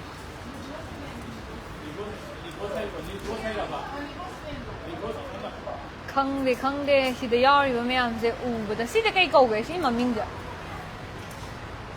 ꯖꯣꯀꯔꯅꯦ ꯕꯦꯠꯃꯦꯟꯒꯤꯗꯨ ꯅꯠꯇ꯭ꯔꯣ ꯕꯦꯠꯇ ꯕꯦꯠꯅꯦ ꯕꯦꯠ ꯑꯐꯕ ꯃꯥꯁꯦ ꯃꯥꯒꯤ ꯀꯦꯔꯦꯛꯇꯔꯁꯦ ꯌꯥꯝ ꯐꯖꯕꯅꯦ ꯃꯥꯅ ꯖꯣꯀꯔ ꯑꯣꯏꯔꯛꯈꯤꯕꯒꯤ ꯀꯩꯅꯣ ꯁꯤꯒꯨꯝꯕ ꯑꯦꯅꯤꯃꯦꯁꯟꯅꯦꯕ ꯑꯩꯈꯣꯏꯅ ꯊꯥꯏꯁꯦ ꯁꯤ ꯀꯅꯥ ꯃꯥꯜꯂꯤ ꯅꯪ ꯑꯝꯇ ꯍꯥꯟꯅ ꯍꯥꯏꯔꯣ ꯍꯇꯥꯀꯦ ꯀꯀꯥꯁꯤ ꯑꯣꯏꯔꯝꯅꯤ ꯁꯤꯁꯦ ꯍꯇꯥꯀꯦ ꯀꯀꯥꯁꯤ ꯃꯥ ꯑꯈꯪꯕꯅꯦ ꯃꯥꯅ ꯂꯧꯈꯠꯂꯒ ꯁꯤ ꯅꯨꯄꯥꯁꯦ ꯃꯥꯟꯕ ꯑꯃ ꯑꯩꯅ ꯌꯥꯝ ꯊꯤ ꯉꯧꯖꯔꯝꯃꯦꯕꯀꯣ ꯑꯗꯨꯕꯨ ꯑꯣꯏꯕꯗꯤ ꯐꯪꯈꯤꯗ꯭ꯔꯦ ꯑꯗꯣ ꯁꯨꯃꯥꯏꯅ ꯃꯃꯤꯠ ꯈꯨꯝꯕ ꯆꯠꯄ꯭ꯔꯕ ꯅꯨꯄꯥ ꯁꯨꯃꯥꯏꯅ ꯈꯨꯝꯃꯦ ꯃꯥꯁꯨ ꯑꯗꯨ ꯈꯨꯃꯥꯟ ꯑꯃ ꯇꯧꯕ꯭ꯔꯕ ꯑꯗꯨ ꯇꯥꯔꯗꯤ ꯅꯨꯄꯥꯗꯣ ꯃꯃꯤꯠ ꯌꯥꯝ ꯁꯣꯏꯑꯦ ꯁꯣꯏꯗꯦꯕ ꯃꯃꯤꯠꯇꯨ ꯐꯖꯩ ꯅꯠꯇꯦ ꯅꯥꯝꯃ ꯈꯛꯇꯪ ꯁꯤꯗꯅ ꯅꯥꯝꯃꯇꯪ ꯀꯨꯞꯄꯤꯗꯅ ꯃꯥ ꯑꯁꯦꯡꯕꯗꯗꯤ ꯃꯥꯗꯤ ꯃꯤꯅꯤꯅꯀꯣ ꯁꯨꯃꯥꯏꯅ ꯎꯞꯄꯦꯕ ꯖꯣꯀꯔ ꯅꯠꯇꯕꯅꯤꯅ ꯁꯤꯒ ꯃꯥꯟꯕ ꯍꯥꯏꯔꯒꯗꯤ ꯑꯩ ꯍꯥꯏꯁꯦ ꯅꯨꯄꯥꯗꯣ ꯃꯃꯤꯠ ꯅꯥꯝꯃ ꯁꯨꯃꯥꯏꯅ ꯈꯨꯝꯕ ꯑꯗꯨꯝ ꯆꯠꯄ꯭ꯔ ꯁꯤꯅꯤ ꯍꯇꯥꯀꯦ ꯀꯀꯥꯁꯤꯁꯦ ꯑꯩꯅ ꯃꯥ ꯎꯕꯗ ꯉꯥꯎꯈꯤꯗꯅꯕ ꯑꯁ ꯆꯍꯤ ꯑꯃ ꯑꯩꯅ ꯉꯥꯎꯊꯕꯅꯦ ꯑꯗꯨꯕꯨ ꯑꯣꯏꯕ ꯐꯪꯈꯤꯗ꯭ꯔꯦ ꯑꯗꯨꯝ ꯉꯥꯎꯔ ꯑꯗꯨꯝ ꯂꯩꯍꯧꯕꯅꯤꯅꯦ ꯑꯩꯅ ꯑꯗꯨꯝ ꯂꯩꯍꯧꯋꯦ ꯃꯥ ꯑꯗꯨꯝ ꯆꯠꯈꯤꯕ ꯉꯥꯎꯕꯁꯨ ꯐꯩ ꯑꯗꯨ ꯉꯥꯎꯔꯁꯨ ꯉꯥꯎꯕꯩ ꯅꯨꯡꯉꯥꯏꯕ ꯃꯃꯤꯗ ꯉꯥꯎꯕꯩ ꯅꯨꯡꯉꯥꯏꯕ ꯑꯃ ꯂꯩꯌꯦ ꯃꯁꯥꯒ ꯁ꯭ꯋꯥꯏ ꯍꯥꯏꯗꯕ ꯑꯗꯨꯝ ꯉꯥꯎꯔ ꯑꯗꯨꯝ ꯂꯩꯕ ꯃꯁꯥꯗ ꯈꯔ ꯍꯥꯏꯔꯨꯔꯦꯕꯀꯣ ꯑꯗꯨꯒ ꯃꯥꯅ ꯌꯥꯔꯛꯇ꯭ꯔꯦ ꯑꯗꯨ ꯑꯩꯁꯨ ꯅꯨꯄꯤꯅꯤꯅ ꯏꯀꯥꯏꯕꯣꯏ ꯀꯩꯕꯣꯏ ꯑꯗꯨꯝ ꯇꯨꯃꯤꯟ ꯂꯩꯈꯤꯕ ꯍꯥꯏꯇꯥꯔꯦ ꯍꯧꯖꯤꯛ ꯅꯪꯒꯤ ꯐꯖꯕꯁꯦ ꯎꯔ ꯃꯥ ꯑꯃꯨꯛ ꯉꯁꯤꯒꯤ ꯂꯣꯏꯁꯤꯜꯂꯛꯄꯁꯤꯗꯀꯣ ꯑꯁꯣꯝ ꯅꯥꯀꯟꯗ ꯒꯤꯐꯀꯤꯁꯦ ꯑꯝꯇ ꯌꯦꯡꯃꯤꯟꯅꯔꯨꯁꯦ ꯑꯩꯈꯣꯏ ꯄꯣꯠ ꯃꯌꯥꯝ ꯂꯩꯊꯔꯦꯀꯣ ꯍꯣꯏ ꯆꯥꯗꯣꯏꯅꯦ ꯑꯃ ꯋꯥꯔꯤ ꯉꯥꯛꯇ ꯁꯥꯟꯅꯩꯁꯦ ꯉꯁꯤꯒꯤ ꯃꯕꯣꯛ ꯀꯩꯅꯣ ꯇꯧꯁꯦ ꯉꯁꯤꯒꯤ ꯑꯩꯈꯣꯏꯒꯤ ꯑꯕꯤ ꯀꯂꯦꯛꯁꯟꯒꯤ ꯃꯕꯣꯛꯁꯦ ꯄꯣꯠ ꯆꯩꯁꯨ ꯂꯩꯕꯤꯈ꯭ꯔꯦ ꯑꯗꯨꯒ ꯃꯕꯣꯛꯅꯅꯦ ꯑꯕꯤ ꯀꯂꯦꯛꯁꯟꯒꯤ ꯉꯁꯤꯒꯤ ꯗꯨꯀꯥꯟꯁꯦ ꯏꯅꯣꯒ꯭ꯔꯦꯠ ꯑꯩꯈꯣꯏ ꯁꯪꯒꯥꯕꯁꯦ ꯃꯃꯥꯡꯗꯗꯤ ꯂꯥꯏꯒꯤ ꯁꯪꯒꯥꯈ꯭ꯔꯦ ꯑꯗꯣ ꯉꯁꯤꯅ ꯃꯌꯥꯝ ꯆꯥꯎꯅ ꯁꯪꯒꯥꯕꯁꯤꯒꯤ ꯑꯩꯈꯣꯏꯒꯤ ꯃꯥꯏꯀꯩꯗꯒꯤ ꯍꯥꯏꯇꯥꯔꯦꯀꯣ ꯃꯌꯥꯝꯅꯁꯨ ꯋꯤꯁ ꯄꯤꯕꯤꯔꯛꯑꯣ ꯃꯕꯣꯛꯇ ꯋꯤꯁ ꯄꯤꯍꯟꯒꯦ ꯑꯐꯕ ꯇꯨꯡ ꯀꯣꯏꯅ ꯄꯨꯟꯁꯤ ꯁꯥꯡꯅ ꯀꯣ ꯗꯨꯀꯥꯟꯁꯦ ꯃꯥꯏ ꯄꯥꯛꯅ ꯍꯥꯡꯕ ꯉꯝꯕ ꯑꯣꯏꯔꯣ ꯗꯤꯖꯥꯏꯟ ꯑꯕꯤ ꯀꯂꯦꯛꯁꯟꯁꯦ ꯍꯦꯟꯅ ꯃꯥꯏ ꯄꯥꯛꯄ ꯑꯣꯏꯔꯣ ꯍꯥꯏꯅ ꯋꯤꯁ ꯄꯤꯕꯤꯔꯦ ꯃꯕꯣꯛꯅ ꯃꯕꯣꯛ ꯊꯥꯒꯠꯆꯔꯤ ꯉꯁꯥꯏꯗꯤ ꯀꯁꯇꯃꯔ ꯃꯌꯥꯝ ꯂꯥꯛꯑꯒ ꯄꯣꯠꯁꯤꯁꯨ ꯃꯌꯥꯝ ꯂꯩꯕꯤꯈ꯭ꯔꯦ ꯃꯕꯣꯛꯁꯨ ꯂꯩꯕ ꯃꯥꯜꯂꯦ ꯂꯩꯔꯦ ꯁꯤꯗ ꯂꯩꯔꯦ ꯂꯣꯏꯅꯃꯛ ꯑꯩ ꯊꯝꯖꯔꯛꯀꯦ ꯇꯣ ꯌꯨꯝꯒꯤ ꯑꯣꯏꯕ ꯀꯣꯜꯒꯦꯠ ꯌꯥꯎꯔꯦ ꯂꯣꯁꯟ ꯌꯥꯎꯔꯦ ꯇꯣ ꯑꯩꯈꯣꯏ ꯉꯁꯥꯏ ꯍꯥꯏꯕꯗꯣ ꯂꯣꯁꯟꯁꯦ ꯌꯥꯝ ꯃꯔꯨ ꯑꯣꯏꯅ ꯍꯥꯏꯕꯗꯣꯀꯣ ꯂꯣꯁꯟ ꯑꯃ ꯁꯣꯏꯗꯅ ꯈꯟꯕꯤ ꯂꯩꯔꯝꯃꯦ ꯂꯣꯁꯟꯁꯦ ꯁꯤ ꯌꯥꯝ ꯃꯔꯨ ꯑꯣꯏ ꯀ꯭ꯂꯤꯞ ꯂꯩꯔꯦ ꯑꯗꯩ ꯐꯦꯁ ꯋꯥꯁ ꯌꯥꯎꯔꯦ ꯁꯥꯄꯣꯟ ꯌꯥꯎꯔꯦ ꯐꯦꯁ ꯋꯥꯁ ꯌꯥꯎꯔꯦ ꯑꯩꯈꯣꯏ ꯉꯁꯥꯏ ꯍꯥꯏꯕꯗꯣ ꯀ꯭ꯂꯤꯟ ꯑꯦꯟ ꯀ꯭ꯂꯤꯌꯔꯁꯦ ꯁꯣꯏꯗꯅ ꯅꯤꯡꯁꯤꯡꯕꯤꯔꯝꯒꯅꯤꯅ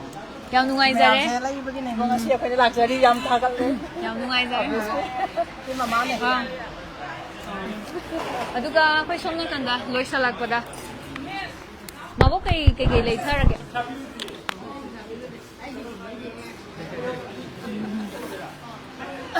ꯉꯁꯤꯒꯤ ꯑꯩꯈꯣꯏꯒꯤ ꯉꯁꯥꯏ ꯍꯥꯏꯖꯈ꯭ꯔꯦꯀꯣ ꯑꯩꯈꯣꯏꯒꯤ ꯁꯤꯗ ꯌꯥꯎꯔꯤꯕ ꯒꯤꯐ ꯑꯥꯏꯇꯦꯝ ꯒꯩꯁꯦ ꯂꯥꯛꯏꯕ ꯗꯤꯋꯥꯂꯤꯒꯤ ꯀꯁꯇꯃꯥꯏꯖ ꯇꯧꯔꯒ ꯑꯕꯤ ꯀꯂꯦꯛꯁꯟꯗ ꯑꯣꯔꯗꯔ ꯇꯧꯕꯤꯔꯛꯄ ꯌꯥꯒꯅꯤ ꯑꯩꯈꯣꯏ ꯒꯤꯐ ꯍꯦꯝꯄꯔꯁꯦ ꯁꯨꯃꯥꯏꯅ ꯑꯩꯈꯣꯏ ꯏꯁꯥꯅ ꯑꯄꯥꯝꯕꯗꯣ ꯁꯦꯝꯕ ꯌꯥꯏꯑꯕꯀꯣ ꯇꯥꯒ꯭ꯔꯦꯀꯣ ꯖꯨꯝꯀꯥ ꯌꯥꯎꯔꯦ ꯀ꯭ꯂꯤꯞ ꯌꯥꯎꯔꯦ ꯑꯗꯨ ꯀꯣꯄꯜ ꯔꯤꯡꯁ ꯌꯥꯎꯔꯦꯀꯣ ꯑꯗꯨ ꯉꯁꯥꯏ ꯑꯩꯅ ꯍꯥꯏꯖꯕ ꯀꯩꯅꯣꯃ ꯀ꯭ꯌꯨꯠ ꯑꯣꯏꯕ ꯀꯩꯅꯣꯝ ꯎꯠꯂꯛꯀꯦ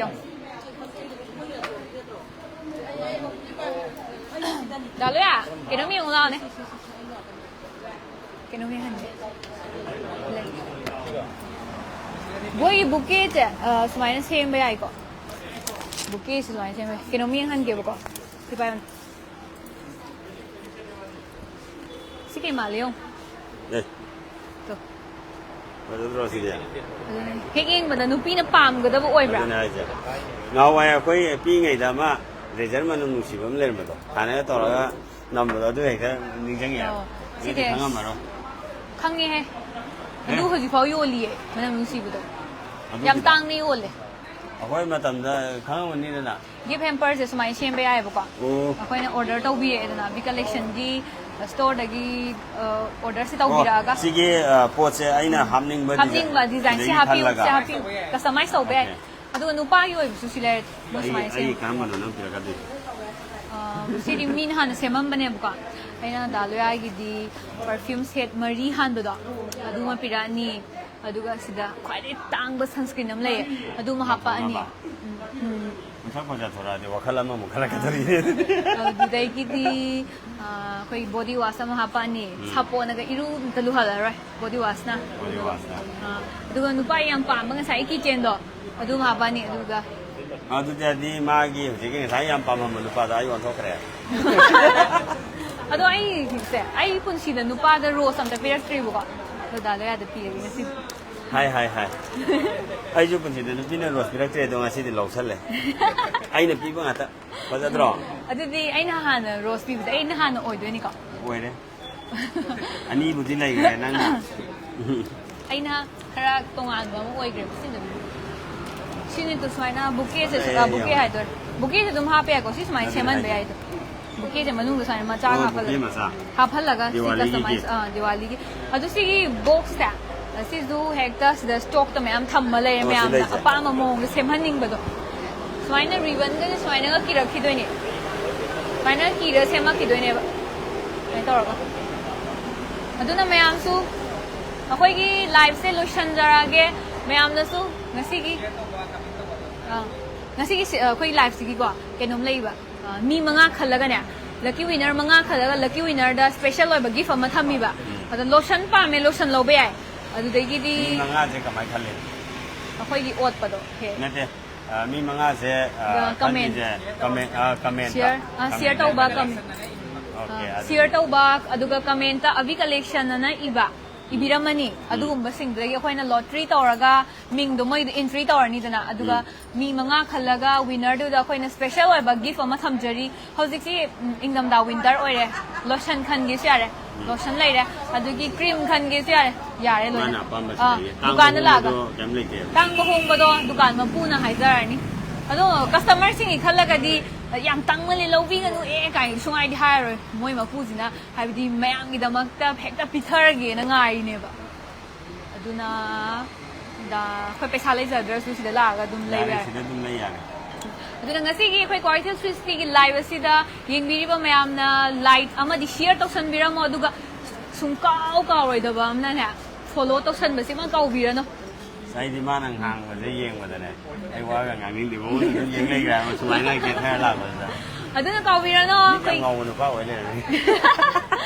kaubirano ko mayam aduga ngasi abi collection asigi best wish to mayam na pibiramo inaugurate tawribasida mayam bu amuhana khurumjari